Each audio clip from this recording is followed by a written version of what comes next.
Hello everyone, matching ഫ്ലവേഴ്സിന്റെ പുതിയൊരു വീഡിയോയിലേക്ക് എല്ലാവർക്കും സ്വാഗതം. ഇന്ന് നല്ല നാടൻ സ്റ്റൈലിൽ തേങ്ങ വറുത്തരച്ച ചിക്കൻ കറിയുടെ റെസിപ്പി ആയിട്ടാണ് വന്നിട്ടുള്ളത്. പിടിയുടെ കൂടെയാണ് നമ്മളിത് കഴിക്കുന്നത്. പിടിയുടെ റെസിപ്പി നമ്മൾ വേറെ ഇട്ടിട്ടുണ്ട്.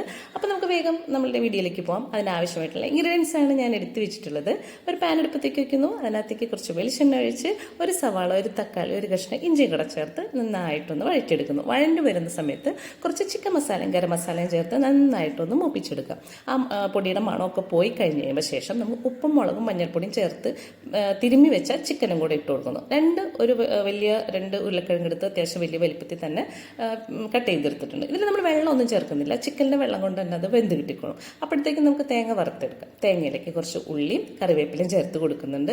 വെളിച്ചെണ്ണ ഒഴിച്ച് നന്നായിട്ടൊന്ന് വറുത്തെടുക്കുക. അതിനകത്തേക്ക് എല്ലാ മസാലയും പട്ട, ഗ്രാമ്പു, ഏലക്ക, കുരുമുളക് ഇതെല്ലാം കൂടെ ചേർത്ത് നന്നായിട്ടൊന്ന് ചുമക്കെ നമുക്കൊന്ന് വറുത്തെടുക്കാം. വറുത്ത് കഴിഞ്ഞ് കഴിയുമ്പോൾ അത് ചൂടാറുമ്പോൾ മിക്സിയിൽ ജാറിലിട്ട് നന്നായിട്ട് പേസ്റ്റ് രൂപത്തിൽ അരച്ചെടുക്കാം. അപ്പോൾ നമ്മൾ തുറന്ന് നോക്കുമ്പോൾ അത് ചിക്കൻ ഉരുളക്കിഴങ്ങൊക്കെ ആ ചിക്കനിലുണ്ടായിരുന്ന വെള്ളം കൊണ്ട് വെന്തിട്ടുണ്ട്. അതിനകത്തേക്ക് നമ്മുടെ അരപ്പ് ചേർത്ത് കൊടുക്കാം.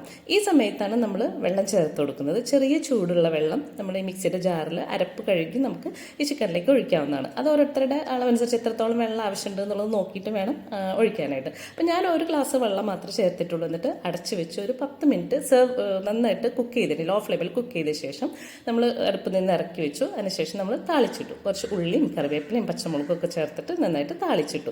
താളിച്ച ശേഷം നമ്മൾ 10 മിനിറ്റ് അങ്ങനെ അടച്ചു വെച്ചേക്കണം കേട്ടോ. അപ്പം നമ്മുടെ കുറുകി നല്ല കറക്റ്റ് ഒരു ടെക്സ്ചറിൽ നമുക്ക് നമ്മുടെ ചിക്കൻ കറി കിട്ടുന്നതായിരിക്കും. അപ്പോൾ 10 മിനിറ്റ് അതിന് ശേഷം ഞാനത് സെർവ് ചെയ്യാണ്. നമ്മുടെ സൂപ്പർ ടേസ്റ്റായ വറുത്തരച്ച നാടൻ സ്റ്റൈൽ ചിക്കൻ കറിയാണ്. എല്ലാവരും ഒരു പ്രാവശ്യങ്ങൾ ഒന്ന് ട്രൈ ചെയ്ത് നോക്കുക. വളരെ ടേസ്റ്റി ആയിട്ടുള്ള ഒരു ഐറ്റമാണ്. അപ്പത്തിൻ്റെയും ചോറിൻ്റെയും ഇതുപോലെ പിടിയുടെയും കൂടെ ഒക്കെ